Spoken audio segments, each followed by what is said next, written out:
ஏய் நீ இன்னும் கிளம்பலையாடி? நான் தான் சொன்னேன்ல எனக்கு இன்னொரு பையனை பிடிச்சிருக்கும், எனக்கு இந்த கல்யாணத்துல இஷ்டம். கம்முன்னு கிளம்பி வா.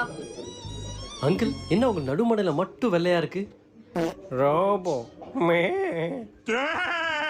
ஹலோ. கொஞ்சம் கிராக்கா இருப்பானோ? ரொம்ப. இவன் ஏன்டா சிரிச்சிட்டே இருக்கான்? அதான்ப்பா எனக்குமே புரியல. இழிச்ச வாய். டேய் பொண்ணு. ஹாய். எடுங்க. என்னப்பா காண்டா இருக்கா? நோவஸா இருப்பாடா. பொண்ணுங்க மனசை புரிய கத்துக்கோ. உறிஞ்சுக்கோன்னு ப்ளே பாய் டாடி. அடா பிரமாதம்.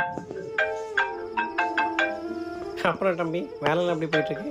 நல்லா போகுது அங்கிள். இவங்கிட்ட உண்மையை சொல்லிடுவோம். சம்பளம் எவ்வளவு இருக்கும்? வரும் ஆண்டி, ஒரு 1 crore. இங்க பாருங்க, நான் ஒரு மாசத்துக்கு நம்ம கல்யாணத்தை நம்ம ஸ்விட்சர்லாந்து வச்சுக்கலாம். அதுதான் என்னோட ஃபேவரட் டெஸ்டினேஷன்.